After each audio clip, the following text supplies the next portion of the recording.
Hey, everybody, welcome to Infinite Impact Radio, the show for impact influencers by impact influencers with world-changing missions. And I'm very excited today to have Caterina De Falco. Did I pronounce that correctly, I hope? All right, great. Perfect. I've been known to butcher names before. It's just, sometimes I say them in such a Southern accent that people don't even understand what I'm saying. But anyway, I'm glad I got it right. So Caterina De Falco, she is on a mission to help families connect and heal by returning to the table to share good food together, which I love. I just had a good meal myself, and unfortunately I wasn't sharing it with my family. So I look forward to hearing about what you have to share with the audience so I can start doing that with my family as well. So welcome to the show, and thanks for joining us. If you would just share anything else you'd like to introduce yourself. Thank you, Evans. It's such a pleasure to be here. Anytime I get to talk about family mealtime and what Return to the Table is about, it's the best part of my day. It is a movement to, as you said, bring families back to the table. I see that the tradition of the family dinner time has become somewhat of a lost art today. And I believe that sharing good food together is the easiest opportunity that we have every single day to connect. And in this busy world, you're a parent, I'm a parent, I have 3 kids. There's something always going on. Our children seem to have more activities than ever. It's busy, and I see families relying more and more on convenience foods and carryouts out of default. And we're busy, and the personal devices, I won't talk about that long, but throw that into the mix. Our kids are on these devices more than ever. And all of this combined, I see is just really leading to a breakdown in our society on connection and getting back to just good old values, and being at the table can heal that.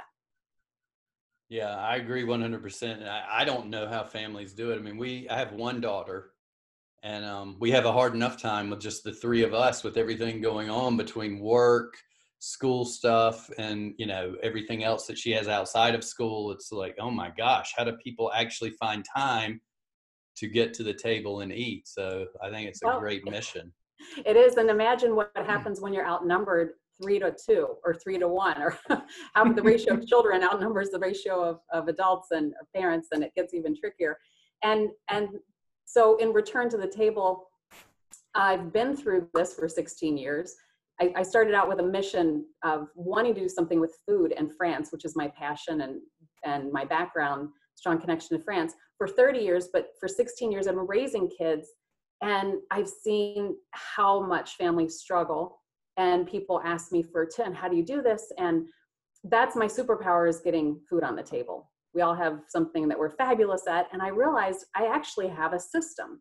There's and I call it stock it, prep it, roll it, and toss it. So your listeners can check out Return to the Table to find out more, but there really is a system that I have to share that help families, because the most common questions are, I don't have time. I don't know what to cook. What's for dinner, right? That's the worst question of the day. Or I don't like to cook, or I don't know how to. And so I bring the European style of eating, which is very, very simple food, very fresh, and not a lot of cooking, but the food has to be amazing. And helping people get that amazing food on the table creates a connection. It creates an excitement. It's more of an experience, not just we have to sit down and eat dinner and the kids can't wait to rush off, right. which is a common story.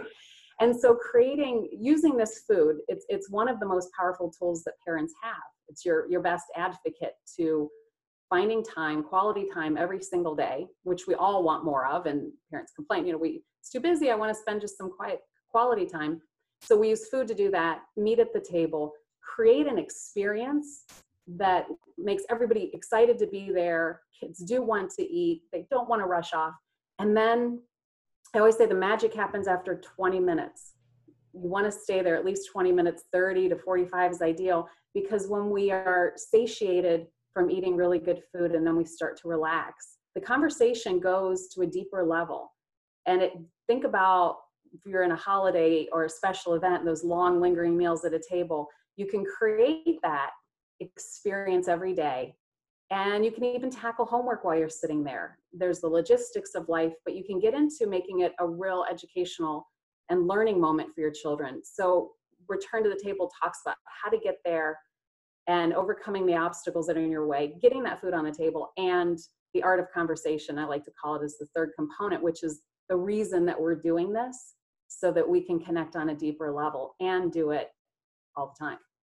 Yeah. Wow. Yes, we could. I know from experience that we could all use that, and from being in other people's homes. I know it's not just my thing, which obviously I'm sure you know as well. But I wanted to ask you too, if you could. I know you touched on this briefly on your backstory, but what actually was the trigger that caused that transformation in you that made you want to, that made this your mission? What's the backstory in that, your origin story behind this, just to give people a little idea on what happened that got you just so excited that this was what you wanted to do? Well, I'll shorten this. I'm getting better at shortening it because it's a 30-year story, and I don't think it's your typical origin story. But 30 years ago, I went to France. I grew up in a divorced home, and food was fabulous at my dad's, but he was a tough Italian, so there was a lot of conflict at the table. And my mother was really sweet, but difficult raising kids on her own, and we ate out a lot. So the food wasn't great, but it was peaceful, but there wasn't a lot of fabulous conversation. And I went to France at 21, and I experienced, although I have an Italian background, I'd never eaten like this experience at the table. And I was with strangers my first night there, and we had this 3-hour dinner. It's like the waiter danced the food to us at the table, like he was invested in serving it. The whole ambiance of everything, not just the food, was amazing. And I felt so connected to these people at the end of the meal. So then, fast forward, I came back. I was there for a year, and I thought, I have to do something with food and France. I started to learn how to cook, and you're 21, I had all these ideas. I was going to be an importer and blah, blah, blah. Anyway, I fell into a fabulous career that I've had for 27 years. But 13 years ago, my oldest is 16, and I watched families struggle over this time that I've been raising kids. I should also add that I was committed to having these dinners. I had this way of eating, European way of eating in my life for 30 years personally. And then I continued it with kids. Now, the epiphany kind of comes in here in that they started getting older. I made their baby food. I did all this Martha Stewart stuff. I don't want to scare the listeners because that's not what I teach in Return to the Table. It's easy. But they started getting bigger, and they started eating a lot more. So what I used to make lasted a week, or I could freeze something. It was gone in a day, day and a half. And I was tired of staying up late because I was so committed. I knew how important this time at the table and this good food was. And my husband really was a catalyst. He's from France, and he's a very fast cook, and the food's good. And he said, just make it like this and do that. And I said, no, it won't be as good. And I started this process, which turned into now what is stock it, prep it, roll it, and toss it, and return to the table. So unknowingly, I was creating this system about 10 years ago. And then I just modified how I was cooking. I found all these tips and tricks to have food on hand and to make great things and get my kids involved. And then that really, that is the system. And because I was tired. I know Right. I'm a tired mom. I mean, my husband said, actually, it was a little one of those, let's sit down and talk moments. You're kind of stressed, and what's changed, and what do we need to do to fix that? Because you seem to be getting worse. So that's the short version, but I hit the highlights. Yeah, no, I love it. I love to hear there's always something that causes that transformation. That's some kind of aha moment or something that triggers in us. So I know a lot of the listeners that are listening to this are entrepreneurs as well. So one thing that, I like to remind them of is, pay attention, because that thing may just, boom, it may just hit you one day. And like in your instance, it was like, I was just tired and stressed out, and you decided to make a change, and then look what happened. So it's amazing. Yeah, I'd love to add this because you bring up a good point that we're speaking to a lot of entrepreneurs here. And this 10 years, I thought I need to do something with food in France still. That was still the thing. But it was about 4 years ago, it dawned on me that it's the families that need help with this. My mission can come in the form of helping families. So I finally answered that question after 30 years. What is this thing in my heart about food in France? And as an entrepreneur, we have that thing that I call it, it haunts you. You cannot walk away from it. When you have a calling and a mission and something inside of you, it has to come out. And, you know, the long version is the failures, the book that's not finished, the importing, all this stuff that I did. And then I finally, this past year, it all came together and I said, this is what it is. I created Return to the Table to put those systems, the acknowledgement, the education of why this is important, how to get it done, and really the why of it. So. And I love that, because I was just getting ready to ask you a question. You answered it sort of before I even asked you this. I was going to ask you, with the complexities of a business, of the purpose, even if it's a purpose-driven business, a passion, you had all those other things you were doing and trying, the book, the importing, the exporting, whatever. And then you made a decision to simplify, and you sort of made a quantum leap in your business by simplifying and got to the point. So was there something that triggered that reason to simplify, or was it just by necessity? That's a really great question. I'm not going to say that I simplified. I'm going to say that I figured out what to do, because the first, I've still in private practice as a financial advisor. That's been my career all these years. And I tried doing something on the side because I had that haunting feeling. So everything I did was a complete failure. The importing never worked. I tried to make food to sell, that didn't work. And then I thought, well, I'm just going to write a book. I woke up in the middle of the night, write a book. Oh, great. Then I can put all this information out there and help the world.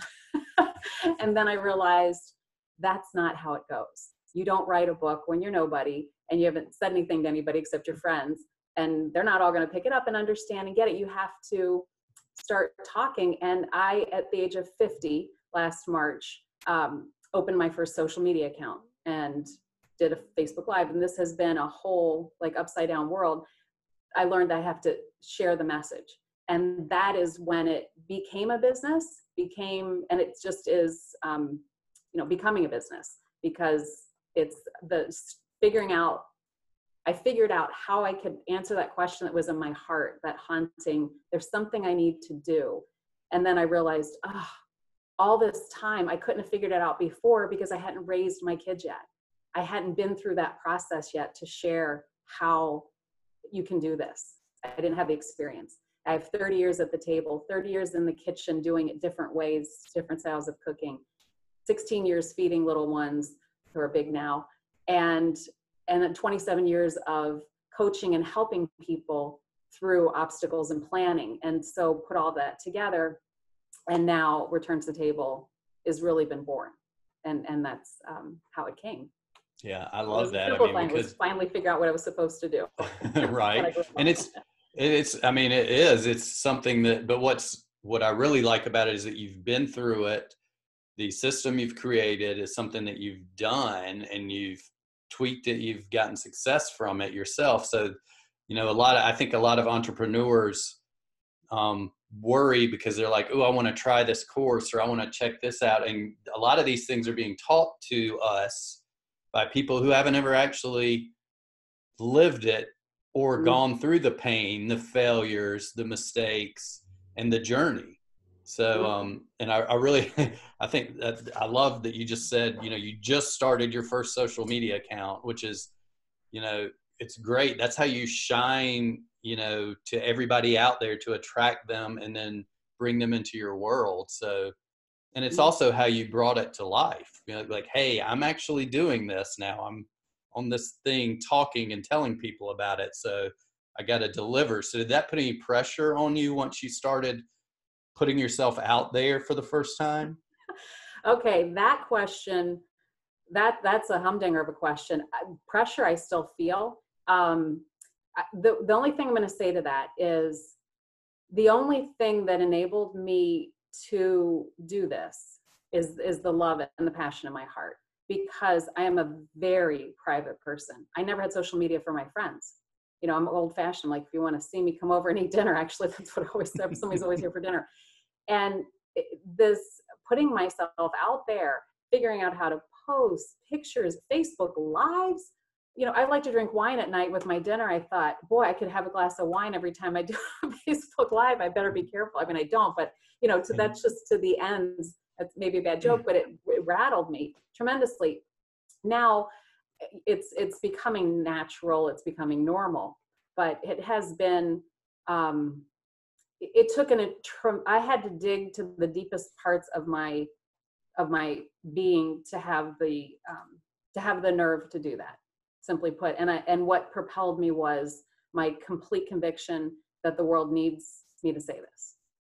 And so I did it, and I still do it. I do it every day. Great. You have a why, and that why is driving you, which is, I think a lot of, I like to call them purpose-driven entrepreneurs, just because I know, and I meet so many through this podcast. It's really inspiring to me, like your stories and sharing. It's not easy. You still get, I hope I'm not putting words in your mouth, but you still sort of get imposter syndrome at times. I actually listened to, I believe it was Alex Sharfin's podcast yesterday at the gym, and he was talking about constraint. Even just coming to, he's done it a million times. He's done his podcast almost 4 or 5 days a week, but every time he gets ready to push record, he still feels this little, a little bit of constraint tightening up, and you still have to step through it. So I think that's great. I'm excited that you finally got out there and are spreading your message. So otherwise we wouldn't be able to have you on the podcast.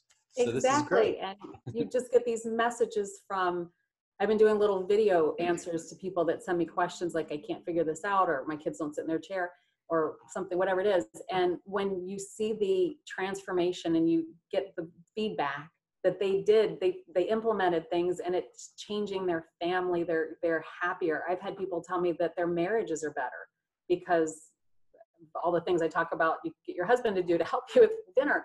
And so that, and it's speaking what's in your heart, but when you see the transformation, one little comment can get you through a whole lot of fear for the next week, right? Yeah, so, definitely. And that's actually what I don't know how I think you have my notes somehow.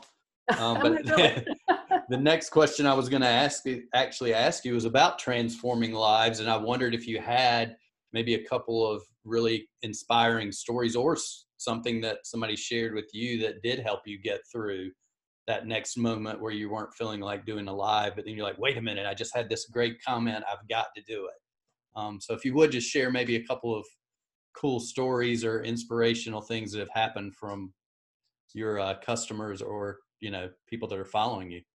Great. And this is the best part. So I did worked with a woman. This was a few months ago, because Return to the Table is just launching this year. And I said, I need to practice, because my friends have done this for years. I've seen transformation in friends, right? So I needed a stranger and I found a good one, and she was following me a little bit. And so I told her about eating in courses. She has 3 little children, and she put down, so in Europe, or when you go to a fancy dinner, and this Return to the Table is not all foo-foo, and you don't have to like the French, so I don't want to scare anybody about that. But this concept of eating in courses stretches out the meal.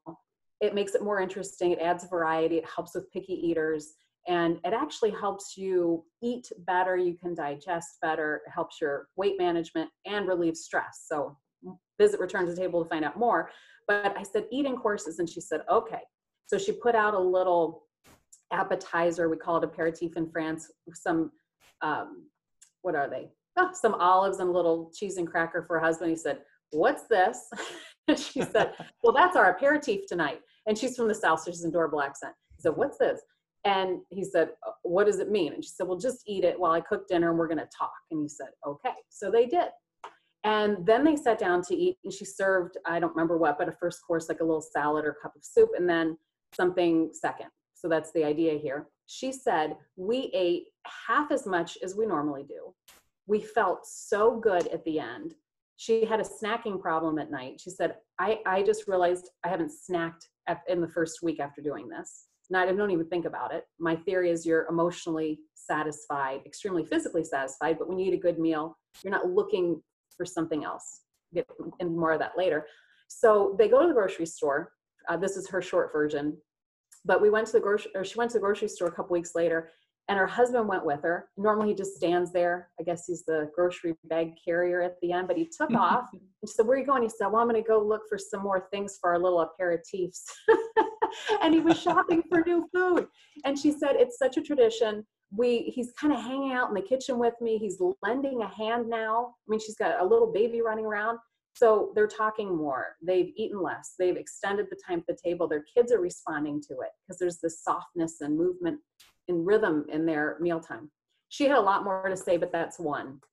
That's great.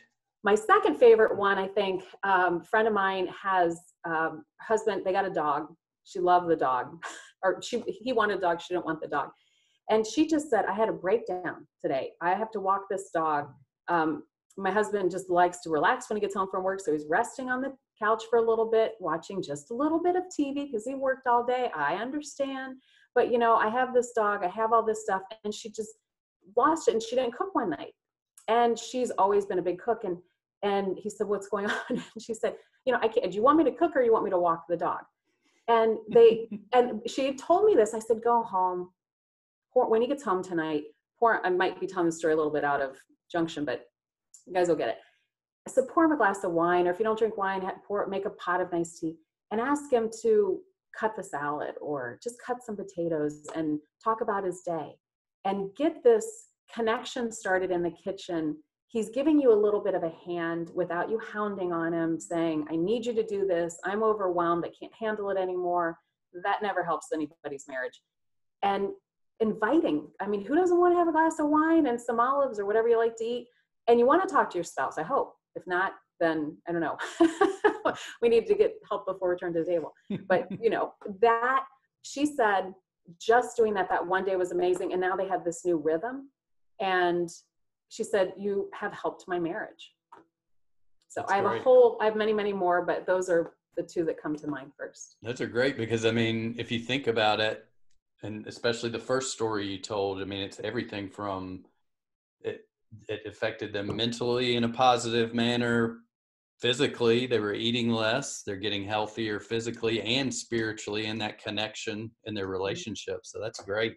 So who would have thought that just, you know, taking time at dinner and creating a meal together would do, you know, so much good. So that's just amazing. Exactly. Who knew? My husband said the other day, he's an engineer, very technical. And he said, you know what? But he's French, so he gets this whole food thing, right? He said, you know what? You're talking about the root cause. And I said, what is the root cause? What do you mean? And he said, well, think about it.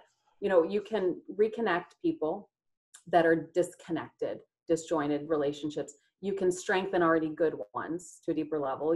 People can lose weight. It's like, I'm not touting myself as a diet or any weight loss, but if you eat well and slow and not as much and enjoy your food and digest better because you ate slowly, it's weight management.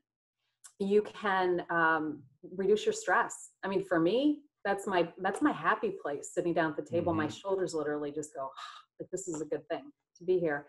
And you have more fun and passion in our lives. And I think that's really missing.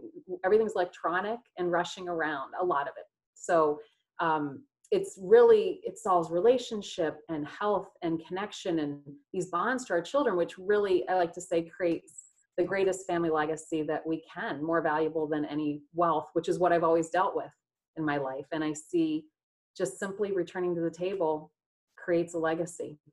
Wow. And that's all these great. other benefits. Yeah. Just by eating dinner. Right. I love it.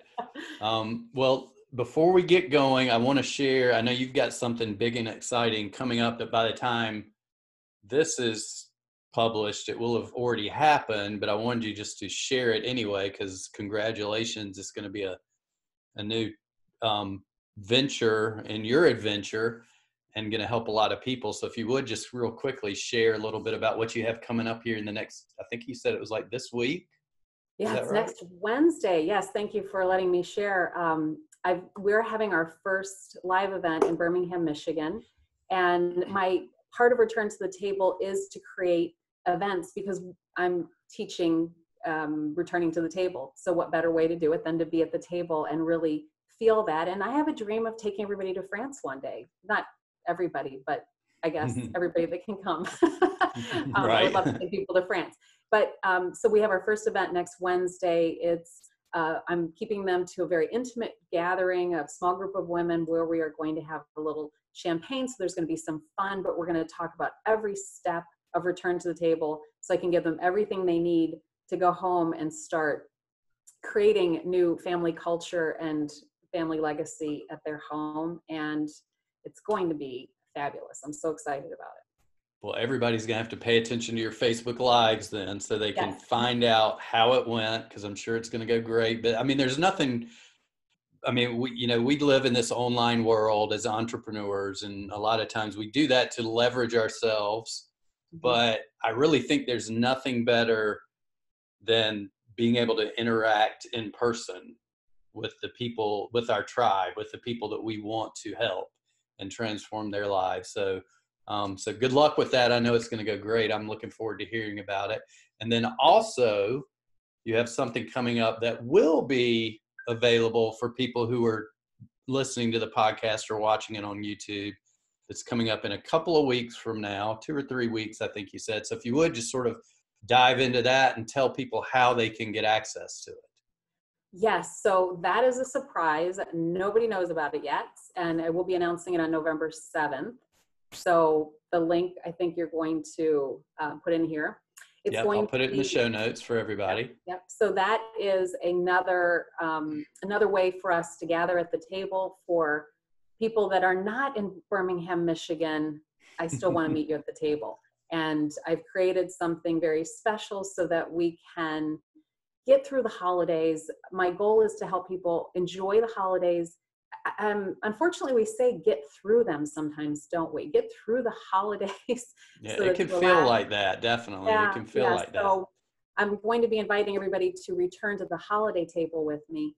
And I'm going to call it like a jump start for the new year, the entire return to the table system, and with an emphasis on how we can really manage the holidays and bring return to the table, to your holiday table, and start creating all of this magnificent, wonderful magic through the holidays. So yes, that'll be great. So we get to announce it like on the day this podcast goes live. It will actually be the first time people hear about it. That is going to be so exciting. Yeah. Yeah. Very cool. Well, I appreciate you letting me be the premiere of this event. I have to say I was nervous talking about it. I thought, am I timing okay? Because I have to tell my girls first, my people over here first, and we'll tell everybody on the 7th. That'll be perfect. Great, that's perfect. So then it'll be in the show notes. You'll send me the link to it. I'll put it in the show notes for everybody, and then when we send this out on social media, I'll make sure to share it as well. Before I let you go, I guess I'll just ask you, how can people connect? How can they connect with you? Any obviously you're on social media now. So yes. Facebook, websites, wherever. Yes. If you'd like to put those links in there as well, I will. I know what these things all mean now. I have my Facebook business page and Instagram, but I've also created a Facebook group. It's a private group.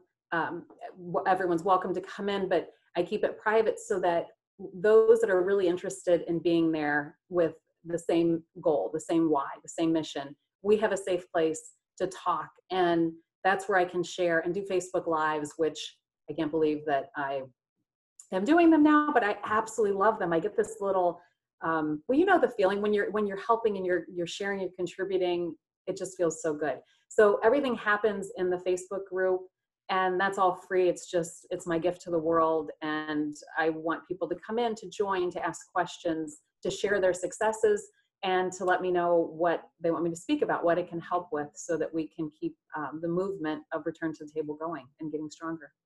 Great. Well, just make sure you send me all those links, and I will put them in the show notes for everybody. And groups are great, especially when, it's a tight-knit group and run the right way. It gives everybody a great relationship, accountability partners, support, everything you could ask for. So that'll be great. If you can share that with us, I'll make sure everybody finds out about it.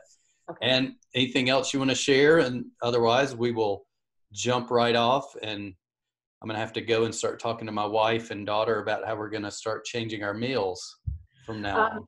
Okay, well then the last thing I was going to say no, but since you made that comment, I'll give you one more link, which is my 5 steps to getting started. Okay. And a series of emails that come out after that, which are designed to be an introduction to Return to the Table, full of tips and how to get started. So that's the first place to start. Great. That'll be perfect. Well, I appreciate you coming on, and I look forward to finding out how successful your first live event went. Thank you. And so make sure to share that with me so I can blast it out to everybody. Okay. And we will talk to you soon. Thanks again for coming on. All right. Thanks. It was a pleasure.